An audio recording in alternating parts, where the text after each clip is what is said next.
Seja bem-vindo ao nosso canal Orações Milagrosas. Deixe o nome de seu ente querido nos comentários, assim os manteremos em oração, e que Deus abençoe a todos.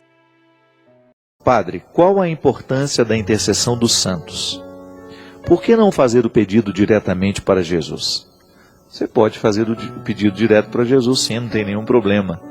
A intercessão dos santos é apenas mais um jeito de rezar. Todos nós temos o direito de ter uma devoção pessoal. E isso é muito interessante, gente, porque a igreja faz isso para nos aproximar, para nos revelar que é na humanidade que Deus age. Quando você tem ali, por exemplo, você admira, você olha para a vida de Santo Antônio, por exemplo, você olha para a vida de São Francisco de Assis e descobre nestes homens um pouco de você. A comunhão dos santos é isso. É abrir uma vitrine, né, onde ali estão pessoas como nós que conseguiram fazer da sua experiência de vida uma experiência de santidade. Elevar uma virtude, né? A santidade é isso. É você pegar uma virtude e potencializá-la, muitas vezes, e fazer com que ela cresça tanto dentro de você, que ela cresça tanto, que ela acaba se tornando a sua marca, a sua característica. Por exemplo, São Francisco, o amor aos pobres. Ele viveu a simplicidade com tanto empenho, ele se aproximou dos miseráveis com tanto amor, com tanta misericórdia, que isso o santificou. Então aí eu olho para São Francisco de Assis, identifico que ele era um homem muito rico, conheço a história dele, sei que ele tinha muitos bens, que ele tinha muitas possibilidades, que ele era um homem muito inteligente, e vejo ele fazer esse processo de aproximar-se da simplicidade e na simplicidade descobrir o sentido para a vida.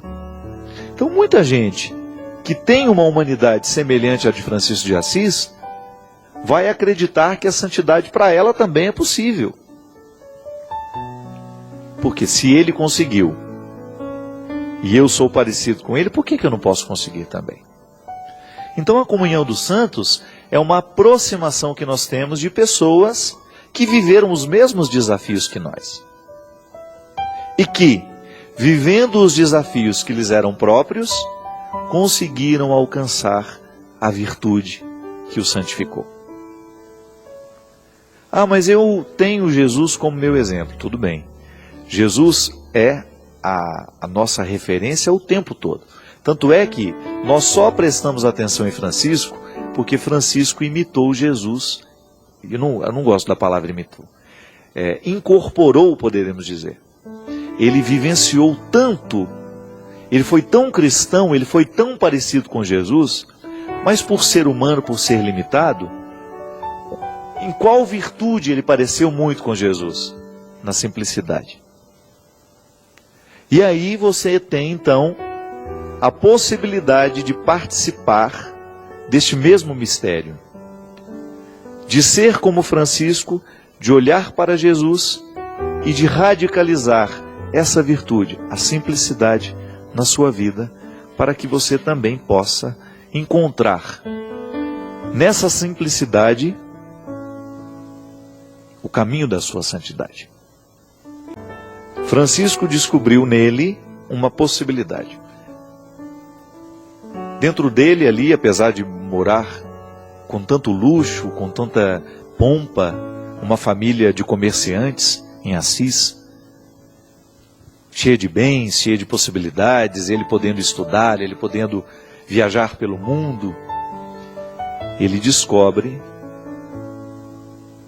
um caminho que vai levá-lo aonde? Ao coração de Jesus. E ao conhecer o coração de Jesus, com ele se encanta tanto que quer ser parecido. Aí eu estou aqui, vivendo neste momento da minha vida, olho para Francisco de Assis, me identifico com ele e automaticamente sou levado ao coração de Jesus também por ele. Isso é a comunhão dos santos. Eu não paro em Francisco. Francisco é apenas um irmão que conseguiu um pouco mais do que eu consigo. E da mesma maneira como o irmão motiva o outro, né? Quando eu olho para as pessoas que eu admiro, imagina, as pessoas fazem isso até com pessoas da televisão. Não podemos fazer com os santos? Que hipocrisia é essa? Você admira o seu pastor? Você gostaria de ser como seu pastor? Isso é comunhão dos santos. O difícil, o duro é quando você se nivela por baixo, né? Você pega uma pessoa lá que não inspira absolutamente nada de bom e quer ser como ela. Não. A comunhão dos santos é você descobrir no outro uma virtude evangélica, bem vivida, bem experimentada, a partir de uma humanidade que foi cuidada, os obstáculos devidamente retirados na hora certa, e então você se motiva a ser como ela. E sendo como ela, você está muito próxima do que foi Jesus. É assim que nós vivemos a comunhão dos santos. Quando nós admiramos e trazemos o exemplo dele ou dela para a nossa vida. Não é simples? Não tem complicação nenhuma, não. Então, somos cristãos, Jesus realiza na minha vida, é dele que nasce toda a minha experiência cristã nasce de Jesus, mas ela passa também por aqueles que conseguiram um pouco mais do que eu já consegui na vida. Pois é, retirando um obstáculo por dia, a gente vai avançando neste caminho, que é diferente, mas que somos todos iguais nele. O meu caminho pode ser diferente do seu, mas as nossas metas são as mesmas. Nós queremos avançar. Então eu hoje tenho obstáculos diferentes dos seus, não é nenhum problema. A estrada é a mesma. E é por isso que eu acredito muito que as pessoas de bem, elas sempre se encontram num determinado momento da estrada, mesmo vivendo religiões diferentes. Quem persegue a bondade, quem persegue a verdade, em algum momento dessa estrada, vai encontrar. Estamos todos no mesmo caminho, desejosos de fazer com que esses obstáculos sejam para nós apenas um instrumental que nos faça avançar. Para isso a gente vive. Para se fortalecer nessa luta e fortalecer aquele que está ao nosso lado. Para isso somos amigos, para isso somos irmãos, para isso vivemos a comunhão dos santos. Para que ninguém se sinta sozinho nesta luta. Para que você não fique aí desesperado com seus obstáculos, viu? Não, tem muita gente com tantos obstáculos ou até muito mais que você. Muitos santos, muita gente boa, muita gente que hoje é venerada, admirada, tinha obstáculos piores que os seus. Então, nada de desanimar. É fé em Deus, um pouco de esforço diariamente, e o caminho da nossa salvação estará sendo feito, sendo trilhado. É isso que eu desejo para nós. Que a nossa luta seja sempre muito honesta. Se você hoje percebe que Deus não está tendo oportunidade de manifestar-se ao mundo através de você, converta-se. Tenha coragem de mudar na estrutura da sua vida tudo aquilo que possa dificultar esse Deus de estar presente através de você. Pense que Deus trabalha lá no seu trabalho através de você. Que Deus mora na sua casa através de você. Que Deus anda pela sua cidade através de você. E que fará coisas maravilhosas na vida de muitas pessoas através de você. Porque o poder mágico de transformar, de tornar uma situação mais bonita, está inteiro colocado no seu coração. Vamos pedir que Ele abençoe o nosso propósito e nos fortaleça sempre mais. O Senhor esteja convosco. Desça sobre nós, sobre os nossos corações, a bênção e a proteção do céu, do Deus Todo-Poderoso, Pai, Filho e Espírito Santo. Amém. Padre Fábio, na oração do credo, antigamente os padres falavam que Cristo desceu ao inferno. Hoje se diz que ele desceu à mansão dos... Gostaria de saber se existe realmente o inferno ou se é uma metáfora. Primeiro, querida, nesta oração do credo, há um detalhe interessante, que tudo o que nós cremos, no que diz respeito a Jesus, o Verbo encarnado, a cristologia, isto é, a parte da teologia que lida com as verdades de fé a respeito do Cristo, a respeito de Jesus, todas elas estão diretamente ligadas à antropologia, isto é, à realidade humana. Porque dentro da teologia, nós temos a antropologia teológica, né? Que é justamente a área que eu dava aula na faculdade. A antropologia, ela pensa o ser humano, mas por ser teológica, ela pensa à luz do Cristo, que é a referência para o humano. Então, ao dizer que Jesus desceu à mansão dos mortos, significa que ele cumpriu todo o processo humano da encarnação. Então, toda realidade que é encarnada precisa morrer. Então, naturalmente, Cristo, Jesus, o Verbo encarnado, vive todas as etapas da vida humana. Ele cumpre na carne todo o processo que diz respeito a uma realidade que está encarnada, isto é, um ser vivo. Então veja bem, ao dizer que Jesus desceu à mansão dos mortos, significa que ele experimentou a morte na sua expressão máxima. Porque o credo, na verdade, quando ele diz desceu à mansão dos mortos, é como se, dentro deste contexto de explicitação do que nós acreditamos, porque o credo é isso, né? Digamos assim, um resumo de tudo que nós acreditamos. Nós explicitamos que nós cremos que Jesus não foi poupado do processo da morte.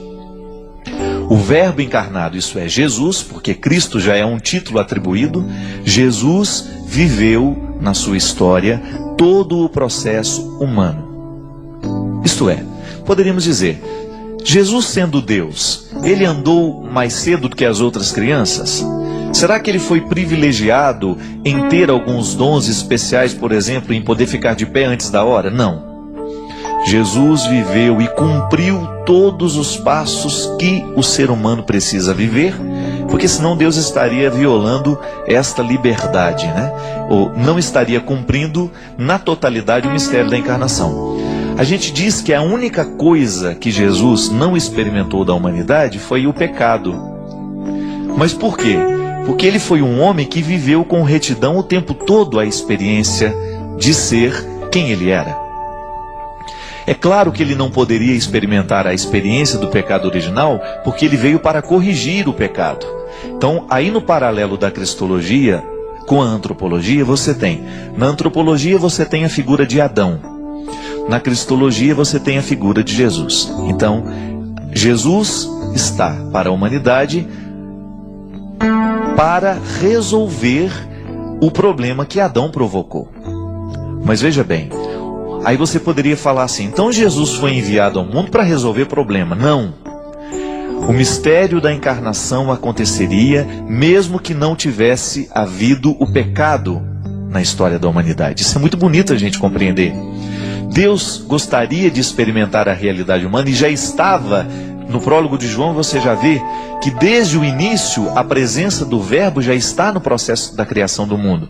E que depois o próprio Verbo viria experimentar a vida na Terra. Então essa é a teologia. A cristologia explicitando que Jesus viveu todo o processo humano, inclusive o de morrer. E ao morrer, ele traz a realidade humana para uma nova realidade, que é a ressurreição. Que até então o pecado de Adão nos configurava para a morte. Ele nos jogava para a morte. O pecado de Adão colocou dentro de nós uma herança que você tem, mesmo que a gente não queira, mesmo que a gente queira tirar o nome dos testamentos agora, não tem como. Nós somos marcados pelo pecado original, pelo limite original, dê o nome que você quiser. De qualquer maneira, ao descer à mansão dos mortos, Jesus experimenta a totalidade dessa encarnação. Mas dali vem o novo sentido da morte, que é justamente a ressurreição, que é essa categoria nova que vai nos livrar da condenação da morte eterna. Não é verdade? Porque a partir do momento que Jesus ressuscita, e já que ele é humano, toda a humanidade cumpre com ele o destino que um dia Jesus, isso é, ele vive antes de todos nós aquilo que toda a humanidade vai viver. Ele ressuscita e nos coloca então agora nessa vocação de também sermos direcionados e chamados à eternidade, à vida de ressurreição, que ela pode ser desdobrada o tempo todo na vida prática.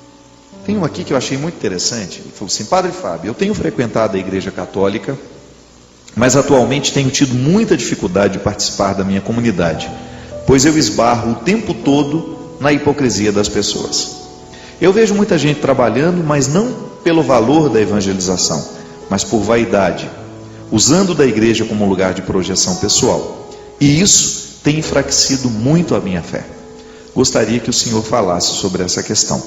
A minha pergunta é: a nossa fé em Deus depende das pessoas?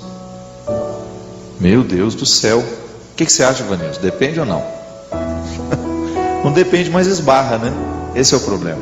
Vamos fazer uma distinção. A fé é um dom que nós recebemos de Deus e que precisa ser desenvolvido à medida em que a gente vai vivendo. Por que precisa ser desenvolvido? Porque a fé que eu tenho no momento em que eu sou criança, ela não serve à medida em que que o meu desenvolvimento intelectual, né? À medida que eu vou ficando mais capacitado para questões mais amplas e abrangentes da realidade, eu preciso de ultrapassar esses limites da fé infantil. Então a fé é um processo humano, que é dom de Deus na minha vida, que eu vou descobrindo e vivendo esse processo dela o tempo todo. Quando eu pergunto, né, a minha fé depende das pessoas? Depende, porque quando eu estou vivendo o meu processo de fé, eu tenho pessoas ao meu redor. Mas dizer que a fé depende não significa que ela está condicionada, não significa que eu vou deixar de acreditar por causa daquela pessoa. Isso se eu já tenho uma maturidade na fé, isso é, se eu já vivi o meu processo de fé e admiti esse crescimento. Se eu pude experimentar essa maturidade da fé, é natural que eu vá depender menos das pessoas. A fé imatura, ela vai depender mais. Quando eu estou num estágio de fé, eu preciso do testemunho dos outros. Quando eu estou lá, quando eu sou criança, quando eu sou adolescente, quando eu ainda não tenho uma fé muito consistente, eu vou precisar do testemunho das pessoas. À medida em que eu faço a minha experiência, que eu mergulho em Deus e faço por mim mesmo, essa experiência que vai me marcar e que vai me definir como um homem de fé, a minha dependência das realidades humanas, ela acaba sendo bem mais tranquila. Vai ficando menos pesado, vai pesando menos dentro do meu contexto humano a presença do outro. Mas ela ainda continua esbarrando nela, porque a fé é vivida também em comunidade. Quando você diz que você tem dificuldade de olhar para as pessoas que estão na sua comunidade, de interpretar, de viver, né, com elas essa partilha, e de descobrir que às vezes elas fragilizam a sua fé, significa que você está também reconhecendo que a sua fé não está tão madura assim, que é bom você viver esse crivo. Não é nenhum problema você descobrir, a partir desse testemunho ruim das pessoas, que você ainda está precisando aumentar e viver com mais fecundidade a sua fé. Quantas vezes na minha vida eu reconheço isso? Olho para alguém que não está testemunhando do jeito certo, que está fazendo tudo errado, e eu vivo aquela tentação de pensar: eu vou deixar de acreditar. A gente que conhece os bastidores muitas vezes da fé, nós corremos um risco muito grande. Quanto mais a pessoa trabalha dentro da comunidade, mais contato ela vai ter com a fragilidade das pessoas. Ela vai ver que a fé passa o tempo todo pelas realidades humanas. E aí a gente precisa distinguir, né? A igreja é santa, mas é também pecadora. Então, ao olhar para as fragilidades do meu irmão, eu não tenho que perder a minha fé em Deus. eu tenho que ficar mais observante para as fragilidades do meu irmão que estão em mim também. O respeito às regras divinas é sinal de amadurecimento místico. Mas há um detalhe a ser observado: não basta obedecer. Carece que a obediência seja ato livre, movimento natural que o coração realiza por reconhecer o valor que se alberga na regra. A lei sagrada não foi estabelecida para nos oprimir. Ela é fruto do amor divino. A primeira referência que dela temos está no livro de Gênesis, na passagem que Deus ordena a Adão e Eva permanecerem dentro dos limites do paraíso. Uma regra foi estabelecida, mas não era sem motivo. Era para que o encontro fosse possível. O paraíso era o lugar delimitado para o encontro. Os limites estabelecidos facilitavam o encontro entre Deus e a humanidade recém-criada. O estatuto divino salvaguardava a Adão e Eva o direito de serem encontrados pelo Criador. Veja bem, na ordem divina temos a explicitação do caráter positivo da regra. Obedecer não era somente uma obrigação. Antes disso, era o direito de ser encontrado. Não ultrapassar os limites estabelecidos era garantir a proximidade com o Criador. Incomodado com essa harmonia, o diabo resolveu agir. A serpente colocou no coração deles a dúvida. Eles deixaram de saber o que era realmente bom. Interpretaram a proteção como uma privação. A palavra amorosa que recomendava desfrutar os limites do paraíso foi distorcida. O direito foi interpretado como fardo e obrigação. Mas o pedido de Deus não cerceava a liberdade humana. Permanecer dentro do paraíso era um exercício de liberdade. Sair também, mas nesse caso era preciso abrir mão de estar sob a proteção, que para ser amorosa carece estabelecer limites. Só quem ama estabelece, compreende e respeita os limites. Mas não foi assim que me ensinaram. Passei boa parte de minha vida firmado no legalismo da regra. Nunca interpretei a obediência como um direito, apenas como um dever. Fui privado de compreender que estar sob a autoridade divina era o mesmo que ser amado. É regra da vida. Toda criança tem o direito de obedecer a alguém. Sim, é direito que não se pode ser negligenciado. Por não ser capaz de decidir sozinha, é seu direito que alguém a oriente nas questões que escapam à sua capacidade de compreensão. É dessa obediência que nasce a confiança que lhe proporciona crescer e alcançar autonomia, liberdade interior. É crime privar uma criança de direcionamentos. Não é saudável não estabelecer regras, limites, mas é preciso explicitar os motivos. A proteção é desdobramento do amor, do desejo de que o outro não se perca, de que ele possa, pela observância saudável da regra, alcançar a liberdade que nos liberta de nós mesmos. Mas eu desconhecia esse avesso. O texto sagrado não me comunicava outra coisa senão a restrição. Porém, demorei para compreender o outro lado da legislação divina, que ali começou a ser estabelecida e que finalmente foi entregue a Moisés. A lei não se limita a ser um estatuto de restrições. Ela é muito mais que um código moral a ser observado. Ela é fonte de vida. E por trás das palavras que ordenam um modo de viver, encontramos uma exortação ao crescimento, um conselho amável que nos encaminha ao aperfeiçoamento. A lei é um referencial de limites e possibilidades. Sobre esses dois pilares ela é edificada. Dela se desdobram direitos e deveres. A lei nos possibilita quando nos limita, mas também limita quando nos possibilita. Não é um jogo de palavras, é a explicitação da complementariedade que lhe é inerente. As duas dimensões podem nos favorecer, e disso eu fui privado. Deixei de conhecer a dimensão amorosa da lei, deixei de experimentá-la como um instrumento libertador que poderia facilitar a minha relação com Deus e com a humanidade. Faltou dar o segundo passo. Não me ensinaram que na lei o amor está albergado.